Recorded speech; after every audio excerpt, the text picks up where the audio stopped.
if you look at what happened since George W. Bush and Obama with the invasion of Iraq, with all the Arab Spring chaos and everything that Washington has done in the last 16 years in the entire Middle East against Russia and so forth, it's been a complete failure for the American empire, for the power of the United States as the world hegemon, as the sole superpower. And last year, when Russia and China came close together as never before in their history, in economic terms, in military terms, in political terms, and they brought into that a cooperation with Turkey, with Iran, with ending the U.S. instigated wars, shadow wars in Syria, then it became clear that would that continue, America would become a banana republic. So I'm being very blunt. I'm an American and I'm being very blunt, but this is the reality.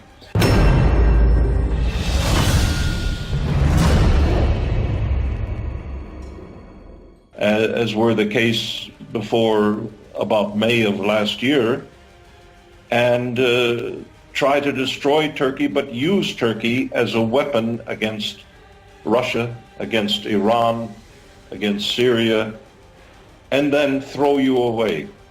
That is the Washington modus operandi.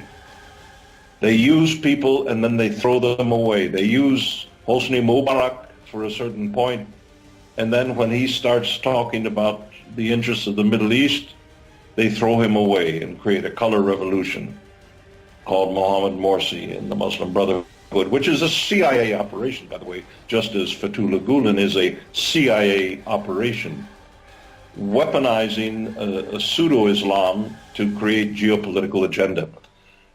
So the Trump operation is to, there's a triangle now called the Eurasian Triangle. I call it the Golden Triangle. China and Russia are building high-speed railway links across Eurasia, Kazakhstan, Uzbekistan, other Central Asian republics. Iran is part of that. Turkey has been invited by China to join the New Silk Road, the One Belt, One Road infrastructure. And Turkey and Russia are cooperating on the Turkish Stream pipeline, at least up until now, as far as I know. And that is something that has Washington and the Pentagon freaked out. They have to somehow find a trick to bring Turkey back into the game of NATO against Russia, NATO against Iran, NATO against China.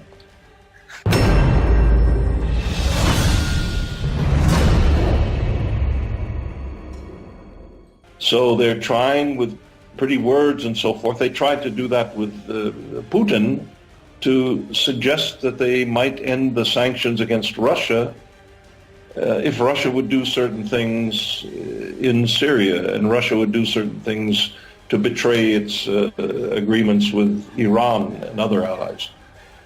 And at a certain point, it became clear to Moscow that this was a trick, a trap that would set up Russia for destruction, and they didn't fall for it. Now they have to try to go against China, because China is an existential threat when combined with Russia, when combined with Iran, when combined with Turkey.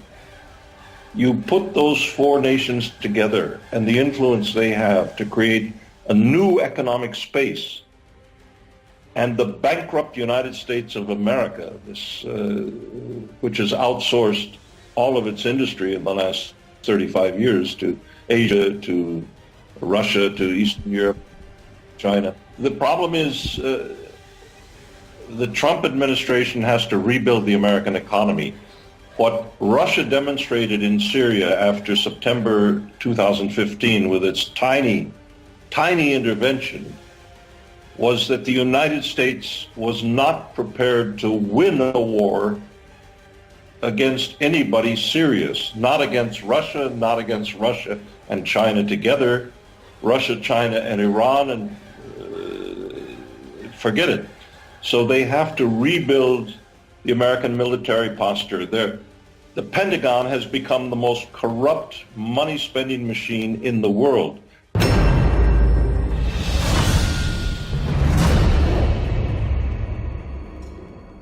So this is a game, and it's a very dirty game being played by very dirty people with names like Rockefeller, names like Warren Buffett, names like Bill Gates, names like George Soros, and it's a very dangerous game. In the end, it will fail because they're incompetent. They have lost their ability to expand their power. They've lost it. I would say in the last 4 or 5 years since the war in Syria began.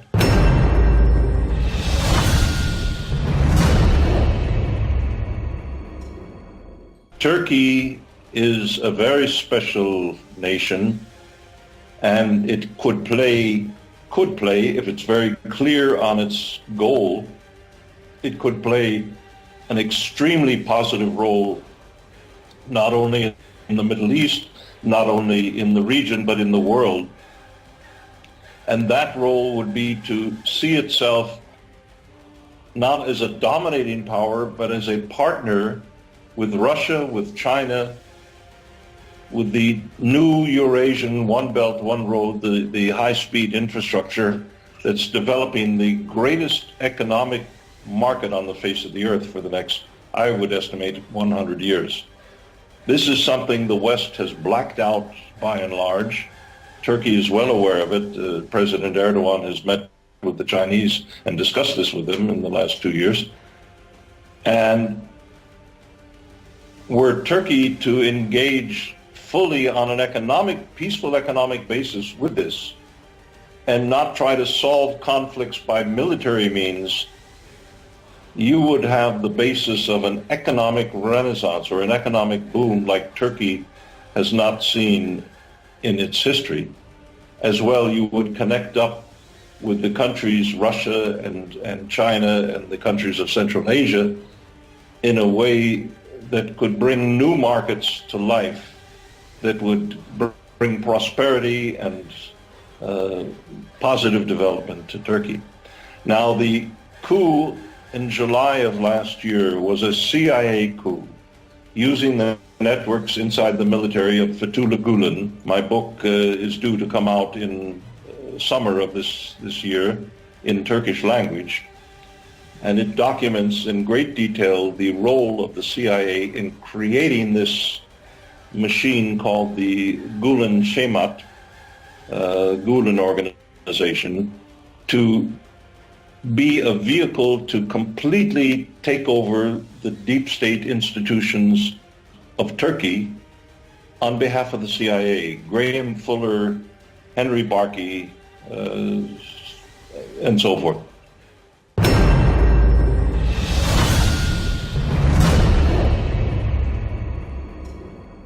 And when President Erdogan made a shift, the Prime Minister changed in May of last year and began to extend a peace offering toward Moscow over the bombing of the Russian jet over Syria, and began to reopen negotiations about economic relations, about the Turkish Stream pipeline, gas pipeline, about tourism from Russia and so forth. Washington began to become very alarmed that they were about to lose a key NATO member. Not that you're part of the NATO family, they use you. They've used you since Turkey joined NATO, when was it, in the 50s, as an instrument. And Turkey's a proud nation with a proud history. You don't need to be an instrument of some outside power. But you need to have a clear vision of where Turkey wants to go. And to my mind, that is rather clear in terms of the shift toward Russia, economic cooperation with China, and everything connected with that.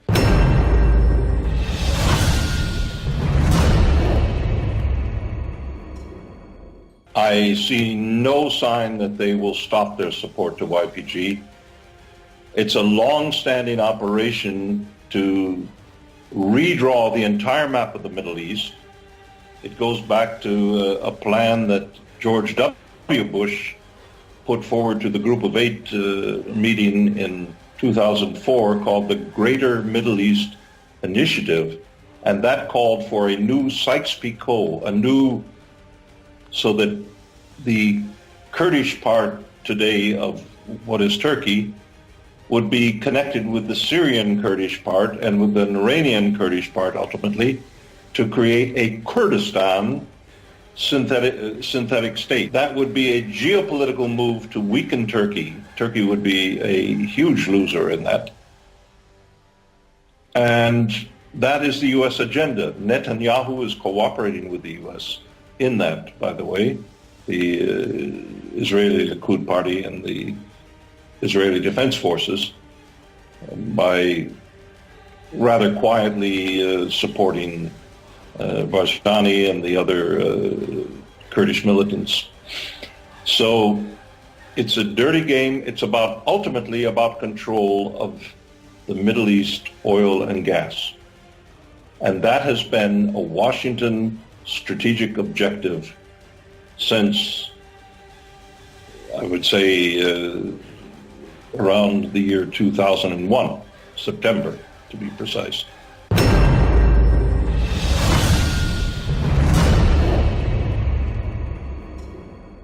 If the Trump administration would give Fethullah Gulen to Ankara or to Turkey to stand trial for his crimes, and there are great crimes, they would deliver Fethullah Gulen with cement shoes in the ocean, dead.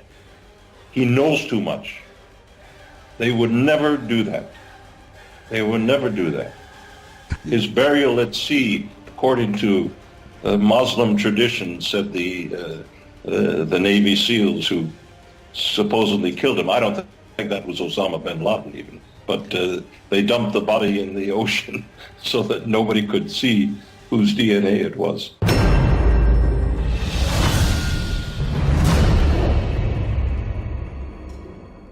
I have researched over a period of several years in the preparation of my book, The Lost Hegemon, and with cooperation of very serious Turkish researchers.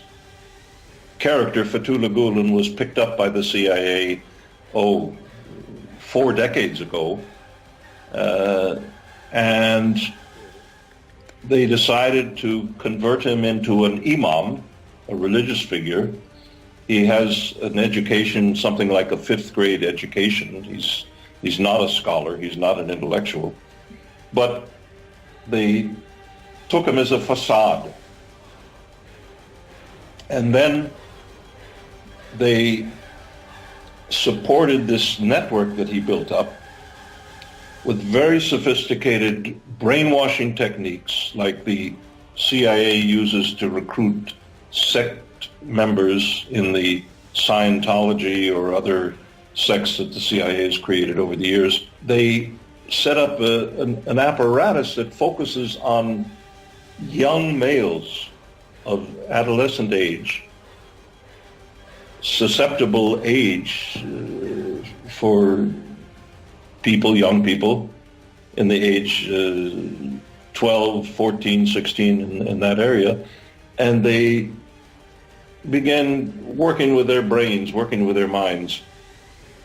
And then over a period of years, they began infiltrating them, once they came out of university and so forth, into the legal system, into the courts as judges or lawyers or whatever, into the education system, very, very important, and into the military. And there are documentations that the Gulenistas got inside the military on a higher level and got a hold of the very, very rigorous and difficult tests that were administered to become an officer in the Turkish military. And they gave the answers to the Gulenists, so that over a period of 10, 15 years, up in the officer ranks, you have people loyal to Fethullah Gulen and the CIA and not loyal to the nation of Turkey. There are reports in the United States from the government, from factions of the government, that the Gulen organization finances its activities through heroin and drug operations in Central Asia. So the vast amounts of money that supposedly is behind this organization to buy television stations, newspapers, and whatnot has been built up through this covert operation over a period of 3.5, 4 decades.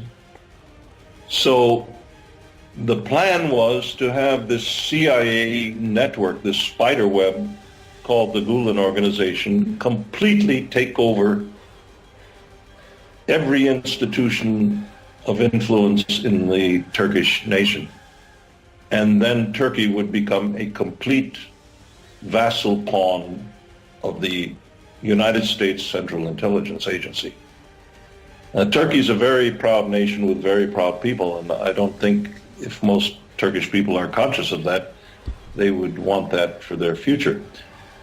But that's what the game was about, and that's the reason that Fethullah Gulen sits in Saylorsburg, Pennsylvania, 25-minute drive away from Henry Barkey, the CIA handler of Fethullah Gulen, and close to Graham E. Fuller, the other CIA handler, both of whom, by the way, were outside of Istanbul on the night of the July 15 coup attempt.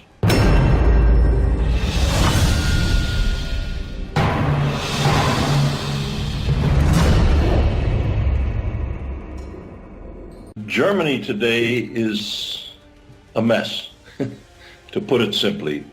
Angela Merkel has lost, I would say, since 2015, lost her sense of national direction. When she opened her arms and said, any refugee in the world is welcome in Germany, for whatever reasons, if it was CIA blackmail or whatever, that was a NATO operation, the whole refugee crisis in Europe. It was a Vatican operation. The Pope in Rome is behind this on a very, very evil level. This is huge, and it's an attempt to destroy national culture, destroy national identity. It has nothing to do with Muslim versus Christian. It's to bring people from a war zone into a country that's gone through 2 world wars, lost tens of millions of lives, had their cities bombed to the ground by the Americans and the British, primarily in World War II, and slowly rebuilt their country, and then all of a sudden everything is being threatened with instability. That makes the German and American faction behind Merkel very, very upset.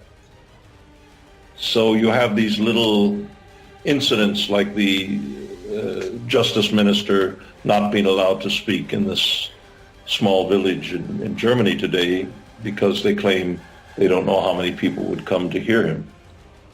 And all of these things trying to be humiliating to Turkey, to be insulting to Turkey, because the Turkish government is not playing the game that Germany and Germany's government wants them to play.